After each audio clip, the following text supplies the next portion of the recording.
네, 기름값을 비롯해서 각종 생활 물가가 무섭게 치솟고 있습니다. 유가 상승 같은 외부 원인이 크지만 수요 회복 등 내부 요인도 무시할 수 없는 상황입니다. 정부가 물가 안정에 모든 정책 역량을 쏟아붓겠다곤 하지만 얼마나 효과가 있을지는 미지수입니다. 경제부 조태현 기자와 자세한 이야기 나눠보겠습니다. 어서 오십시오. 네, 안녕하세요. 어서 오십시오. 네. 최근 물가가 굉장히 빠르게 오르고 네. 있는 이런 추세인데 햄버거 프랜차이즈들도 전부 가격을 올린다고 하더라고요. 두 분도 햄버거 자주 드시죠? 네, 자주 제 먹죠. 주변에서도 햄버거 싫어한다는 사람 본 적이 없는데요. 예. 패스트푸드라고 해가지고 손쉽게 싸게 식사를 해결할 수 있는 많은 식사로 네. 이용을 하지 않습니까? 그런데 맥도날드가 오늘 17일부터 가격을 올린다고 합니다. 30개 메뉴 가격을 100원에서 300원 정도 올리기로 했는데요. 평균 2.8%입니다. 근데 가장 판매량이 많은 빅맥 세트하고 그 맥스파이시 상하이 버거 세트는 현재 가격을 그대로 유지하기로 했습니다. 이에 따라서 주요 버거 프랜차이즈들이 모두 가격 인상을 하게 되는 건데요. 지금 나오고 있는데 롯데리아도 버거킹도 그리고 국내에서 매장이 제일 많은 맘스터치도 이미 다 가격을 올린 상태예요. 네. 이들이 공통적으로 드는 이야기가 있는데 원자재 가격이 올랐다. 그다음에 물류 비용이 상승했다. 이 두 가지 정도를 공통적으로 이유로 꼽고 있습니다. 이렇다 보니까 결국에는 이게 외식 물가의 상승으로 이어지고 있는데요. 지난달에 외식 물가 지수 상승률을 보면은 5.5%로 지금 나오고 있죠. 12년 11개월 만에 최대폭이었습니다. 그러니까 13년 만에 사실상 제일 높은 수준을 기록했다 이렇게 보면 되겠는데요. 안 오른 품목이 없습니다. 갈비탕 11% 올랐죠. 네. 우리가 많이 점심 같은 거 때울 때 먹는 김밥하고 라면도 7% 넘게 올랐고요. 예. 회식하면 생각나는 삼겹살 5.9%나 올랐습니다. 예. 먹고 살기가 정말 힘들어졌다 이런 말이 나올 만한 수준입니다. 그러니까요. 이렇게 먹거리 가격도 올랐는데 기름값도 또 상승 추세여서 이제 네. 정부의 유류세 인하 카드가 효력을 다했다 이렇게 보는 게 맞겠습니까? 맞습니다. 그 지난해에 국제 유가가 빠르게 오르다 보니까 유류세 20% 인하 조치를 정부에서 발표를 해서 발효가 된 적이 있어요. 예. 그래프를 준비를 해봤는데요. 지난해 하반기부터 기름값이 급격하게 오르는 모습을 볼 수 있습니다. 중간에 한번 뚝 떨어지죠. 저게 유류세를 인한 효과가 있었던 그 시점입니다. 그런데 보시면 알겠지만 지금 다시 오르고 있어요. 예. 이거는 국제 유가가 오르는 데 따라서 오르는 거라고 볼 수 있겠는데요. 여러 가지 이유가 있는데 일단 지금 단기적으로 가장 큰 영향을 미치는 거는 러시아와 우크라이나의 분쟁 문제라고 볼 수 있겠습니다. 예. 러시아가 실제로 우크라이나를 침공을 하고 여기에 따라서 서방 국가들이 보복성 행동을 한다면 유가는 심할 경우에는 배럴당 120달러도 넘어설 수 있다 이런 전망까지 예. 나오고 있거든요. 그런데 이미 정부가 유류세를 20% 인하를 벌써 해버렸기 때문에 여기에 추가적으로 대응할 카드가 마땅치 않다는 우려도 나오고 있습니다. 예. 사실 이 유가가 오르는 게 단기적으로는 우리가 휘발유 가격이 바로 눈에 들어오잖아요. 그런데 경제 전반에 다 영향을 미친다고 봐야 됩니다. 좀 전에 햄버거 가격 말씀드리면서 물류비 상승을 말씀을 드렸는데 물류비가 오르는 게 뭐겠어요? 대부분 기름값이 기름값, 오르는 걸 예. 거란 말이에요. 이런 측면도 있고 우리가 흔히 쓰는 바세린 같은 것도 원유를 정제하고 남은 찌꺼기를 그것을 쓸 수 있게 하는 그 제품이라고 봐야 되거든요. 그러니까 우리 생활 전반에 원유 가격은 정말 큰 영향을 미친다. 물가뿐만 예. 아니라 경제 전반에 이렇게 예. 볼 수 있겠습니다. 예. 물가가 오를 이유가 많긴 한데 근데 이렇게까지 급속하게 오르는 그 예. 배경을 어떻게 봐야 될까요? 일단은 원자재 가격 그리고 네. 원유 가격 이게 두 가지가 좀 크게 작용했다고 볼 수 예. 있는데요. 그거 외에도 다른 측면도 좀 봐야 될 것 같습니다.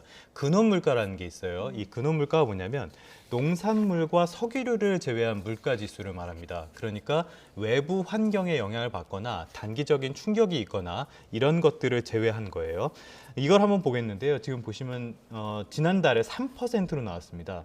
이 3%가 나온 게 10년 만입니다. 10년 만에 3%대를 기록을 한 건데요. 네. 농산물과 석유류를 제외했다는 거는 계절적인 원인이나 일시적인 충격 같은 거를 뺐다는 이야기입니다. 그 물가에는 두 가지 측면이 있어요. 공급 측면의 문제가 있고 수요 측면의 문제가 있는데 앞서 말씀드렸던 거는 농산물이나 석유류의 문제는 공급 측면의 문제라고 볼 수 있습니다. 네. 그런데 이걸 뺐는데도 물가가 빠르게 올랐다는 3%나 거는 예. 수요 측면의 문제라고 봐야겠죠. 코로나19 이후로 수요가 조금씩 회복되는 모습을 보이고 이런 것들이 물가에 좀 영향을 줬다고 볼 수 있겠습니다. 예. 이 근원 물가가 오른다는 거는 이 물가 상승이 좀 장기간 이어질 가능성이 크다는 걸 뜻하기도 하고요. 그러면 지금 같은 상황에서 결국에는 소비자 물가 상승률이 4%를 넘는 거 아니냐 이런 지금 우려도 나오고 있는데요. 사실 체감 물가는 이 실제로 발표되는 소비자 물가 상승률보다 훨씬 더 높게 나타나는 경우가 많습니다. 예. 예를 들어서 소비자 물가 지수에는 집값이 들어가지 않아요. 집값은 투자의 개념이지 이거는 거주의 개념이 아니다라고 보기 때문에 소비자 물가 지수에는 포함되지 않지만 빠르게 올랐을 때는 우리가 체감하는 물가는 굉장히 높아지는 영향을 미칩니다. 네. 따라서 실제 체감 물가 지수는 훨씬 더 높을 것이다 이렇게 볼 수 있겠습니다. 예. 예. 자, 지금 속보가 하나 들어왔는데요. 저희 조금 전에 이제 스포츠캐스터하고 평론가하고 짚어본 내용인데 베이징 올림픽 피겨스케이팅 남자 싱글에서 차준환이 한국 피겨 역사를 다시 썼습니다. 조금 전 베이징 서우도 실내 경기장에서 끝난 프리스케이팅에서 182.87을 받아서 쇼트 프로그램 합계 282.38로 당당히 톱5를 장식했습니다. 네, 평창에서 15위였던 차준환은 무려 10계단을 점프하며 역대 남자 피겨 최고 성적을 기록했습니다. 금메달은 미국의 점프머신 네이선 체니, 은과 동메달은 카기야마, 우노가 각각 차지했다는 속보가 방금 들어왔습니다. 네, 뭐 메달만큼 값진 이런 예. 쾌거가 아닌가 싶습니다.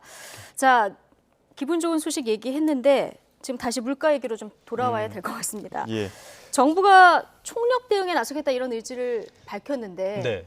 어떤 대책을 밝혔고 효과가 있을지 어떻게 전망하십니까? 말씀하신 것처럼 기분 좋은 소식 뒤에 또 우울한 소식을 전해드린 것 같아서 마음이 무거운데요. 예. 오늘 오전에 정부 서울청사에서 비상경제 대책회의가 있었습니다. 홍남기 부총리께서 말씀을 하셨는데요.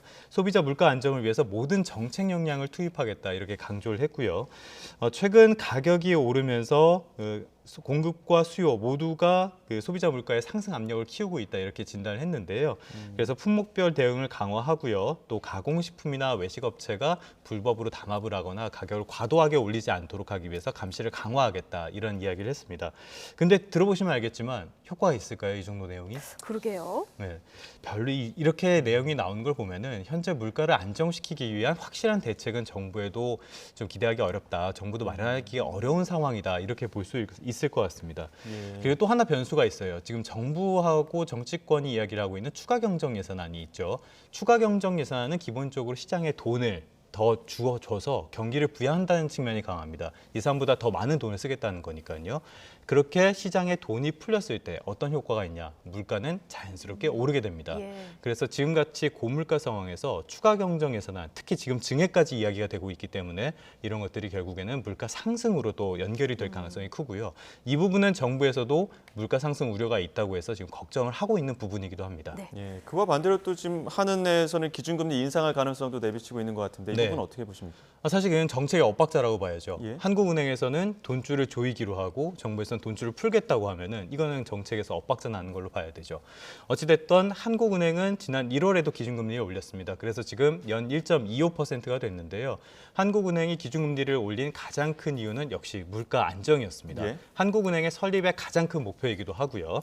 그런데 그래서 1월에 올렸기 때문에 이번 달 24일에 기준금리를 한 번 더 정하는 금융통합위원회가 열리는데요. 이 자리에서는 아마 동결을 하지 않겠냐, 한 번쯤 쉬어가지 예. 않겠냐 이런 전망이 나왔습니다. 네. 그런데 최근에 좀 분위기가 바뀌었는데요. 일단 지난 1월에 의사록이 공개가 됐는데 생각보다 매파적, 그러니까 긴축을 선호하는 목소리가 더 컸고요. 예. 그다음에 미국이 긴축을 더 빠르게 하겠다라는 측면도 있고 또 지금 물가 상승세가 워낙 심상치 않기 때문에 그래서 이번 달에도 기준금리를 한 번 더 올릴 수 있다 이런 전망도 나오고 있습니다. 예. 그런데 문제는 역시 서민들에게 미칠 금리 영향 이런 것들이라고 봐야겠죠. 알겠습니다. 자, 서민 생활의 직격탄이 될 수 있는 물가 이야기 오늘 해봤습니다. 조태현 경제부 기자였습니다. 고맙습니다. 네, 감사합니다.